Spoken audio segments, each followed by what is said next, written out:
नमस्कार. श्री स्वामी समर्थ सर्वांना. तर ताईंनो, मकर संक्रांती ही अवघ्या दिवसांवरच आली आहे. तर यंदा मकर संक्रांतीच्या दिवशी तुम्हाला या 6 वस्तू दान करायच्या आहेत. जर तुम्ही या 6 वस्तू दान केल्या किंवा 6 मधील एक जरी वस्तू तुम्ही दान केली तर तुमच्या सर्व अडचणी आहेत तर त्या सर्व अडचणी ह्या संपतील आणि घरामध्ये सुख समृद्धी ही येईल. तर मकर संक्रांतीच्या दिवशी कोणत्या वस्तू दान कराव्यात त्यासाठी व्हिडिओ हा स्किप न करता शेवटपर्यंत नक्की पहा.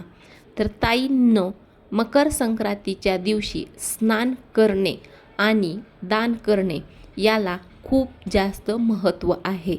तिळगुळ, तिळाचा लाडू खाणे आणि तिळाचं दान करणं या दिवशी सर्वात महत्त्वाचं मानलं जातं.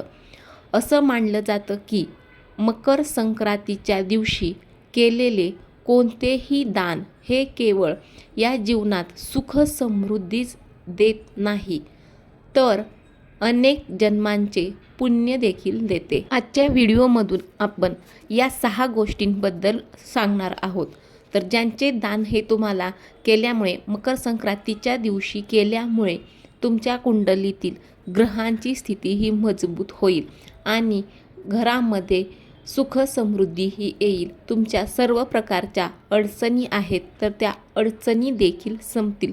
तर यावेळी मकर संक्रांतीच्या दिवशी तुम्ही या गोष्टी ह्या दान करू शकता. मकर संक्रांतीला तीळ संक्रांती असं देखील म्हणतात. या दिवशी तीळ दान केल्याने खूप फायदा होतो. यामुळे तुमचे जे काही शनी दोष आहेत तर ते शनी दोष हे दूर होण्यासाठी मदत होते. याच शिवाय भगवान विष्णू आणि सूर्यदेव आणि शनिदेव यांची देखील पूजा ही या दिवशी तुम्ही आवर्जून करायची आहे. मकर संक्रांतीच्या दिवशी तीळ आणि गुळापासून बनवलेले अन्नपदार्थ हे मंदिरामध्ये किंवा गरजू व्यक्तींना दान करावेत. त्यानंतर दुसरी वस्तू म्हणजे मकर संक्रांतीच्या दिवशी तुम्ही गरीब व्यक्तींना ब्लँकेट हे दान करावेत. जर तुम्ही ब्लँकेट दान केले तर राहूचा जो काही अशुभ प्रभाव आहे तर तो अशुभ प्रभाव हा तुमच्या कुंडलीतून दूर होईल आणि मकर संक्रांतीच्या दिवशी गरीब, असहाय्य किंवा गरजू लोकांना ब्लँकेट हे दान करावे. लक्षात ठेवा की हे ब्लँकेट हे वापरलेलं नसावं. अगदी मनापासून तुम्ही या दिवशी दानधर्म करायचा आहे. तिसरी वस्तू म्हणजे गूळ. गुळाचा संबंध हा गुरुग्रहांशी आहे. मकर संक्रांतीच्या दिवशी गुळाचे दान करणे हे अत्यंत शुभ मानले जाते. मकर संक्रांतीच्या दिवशी तुम्ही गुळाचे दान केल्यास तुमच्या कुंडलीतील गुरुचे जे काही स्थान आहे तर ते गुरुचे स्थान हे मजबूत होण्यासाठी मदत होते. गुरुच्या बळामुळे तुमच्या ज्या काही करिअरमध्ये अडचणी आहेत किंवा ज्या काही बाधा येत आहेत तर त्या सर्व बाधा आहेत त्या सर्व संपतील आणि तुमच्या करिअरमध्ये प्रगतीही होईल. जीवनामध्ये सौभाग्य, सुख आणि समृद्धी देखील येईल. त्यानंतरची वस्तू म्हणजे तुम्ही मकर संक्रांतीच्या दिवशी खिचडी बनवणं हे खूप महत्त्वाचं आहे. मकर संक्रांतीच्या खिचडीमध्ये तांदूळ, उडीद डाळ आणि हिरव्या भाज्यांचा वापर हा करायचा आहे. या गोष्टी ह्या शनी, बुध, सूर्य आणि चंद्राशी संबंधित आहेत किंवा जोडलेल्या आहेत. या दिवशी तुम्ही खिचडी खाणं आणि दान केल्याने या सर्व ग्रहांची ती कृपा होते. त्यामुळे तुम्ही मकर संक्रांतीच्या दिवशी आवर्जून खिचडी बनवायची आहे. तर त्या खिचडीमध्ये तांदूळ, उडीद डाळ आणि हिरव्या भाज्यांचा वापर करायचा आहे. त्यानंतरची सर्वात महत्त्वाची वस्तू म्हणजे सर्वांच्या घरामध्ये ही नक्कीच असेल तर मकर संक्रांतीच्या या दिवशी तुम्हाला तुपाचं दान करणं देखील अत्यंत शुभ मानलं जातं. ताईंनो, तुपाचा संबंध हा सूर्य आणि गुरुशी आहे. मकर संक्रांतीचा सण हा सूर्याच्या उपासनेचा सण आहे आणि अशा स्थितीमध्ये तूप दान केल्याने तुमच्या कुंडलीतील सूर्य आणि गुरु आहेत ते बळकट होतात आणि हे दोन्ही ग्रह हे जीवनामध्ये यश, सुख, समृद्धी आणि सन्मान हे घेऊन येतात. त्यामुळे तुम्ही मकर संक्रांतीच्या दिवशी तुम्हाला जमल तेवढं तूप आहे ते तुम्ही दान करायचं आहे.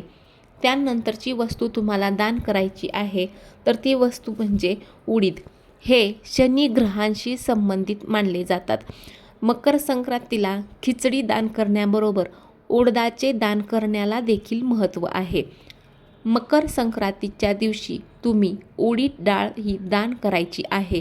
असं केल्यामुळे ज्या लोकांना शनीची 7.5 किंवा दुसरा कोणताही त्रास होत असेल तर त्यांना त्या त्रासातून आराम हा मिळू शकतो. त्यामुळे तुम्ही मकर संक्रांतीच्या दिवशी उडीद डाळ ही दान करायची आहे. तर ह्या वस्तू आहेत, या 6 वस्तू आहेत त्या तुम्ही मकर संक्रांतीच्या दिवशी दान करू शकता. जर तुम्हाला या वस्तू आहेत त्या दान करणं जमत नसेल तर तुम्ही यापैकी कोणतीही एक वस्तू दान केली तरी देखील चालेल. मकर संक्रांतीचे मुख्य दान आहे काळे तीळ आणि गूळ, जे की शनी आणि सूर्याचे दोष आहेत ते दूर करतात आणि चांगलं आरोग्य देखील देतात. काळ्या उडीद डाळीची खिचडी दान करणं हे देखील अत्यंत पवित्र मानलं जातं. उबदार कपडे, थंडीचे दिवस असल्यामुळे उबदार कपडे, ब्लँकेट, चादरी किंवा घोंगडी दान करणं हे अत्यंत श्रेष्ठ दान आहे. त्यानंतर तांदूळ किंवा डाळी, विशेष करून उडीद डाळ ही तुम्ही दान करायची आहे.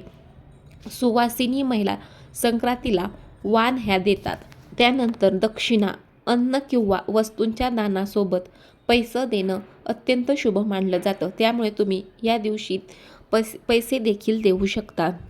तर दान कधी करायचं आहे तर संक्रांतीच्या दिवशी सूर्योदयानंतर स्नान करून पुण्यकाळ किंवा महापुण्यकाळात साधारणपणे सकाळी 9:03 पासून ते 10:48 दरम्यान तुम्ही दान करायचं आहे, कारण ते सर्वात फलदायी दान मानलं जातं. तर संक्रांतीच्या दिवशी सूर्योदयानंतर तुम्ही ह्या पुण्यकाळ किंवा महापुण्यकाळात दान करायचं आहे. संक्रांतीच्या दिवशी नियम कोणते पाळायचे आहेत तर या दिवशी तुम्ही तेलाचं दान हे करायचं नाही. त्यानंतर पांढरे तांदूळ हे तुम्ही दान करायचे नाहीत. धारदार वस्तू जसं की चाकू, कात्री हे दान करणं तुम्हाला टाळायचं आहे. किंक्रात म्हणजे संक्रांतीच्या दुसऱ्या दिवशी किंक्रात असते. या दिवशी कोणताही नवीन किंवा शुभ कार्याचा शुभारंभ करणं तुम्हाला टाळायचं आहे. यंदा संक्रांत ही पिवळ्या रंगावरती असल्यामुळे तुम्ही पिवळ्या रंगाच्या साडी किंवा पिवळ्या रंगाचे कपडे आहेत ते कपडे वर्ज्य आहेत. त्यामुळे तुम्ही पिवळ्या रंगाचे वस्त्र आहेत ते परिधान करायचे नाहीत.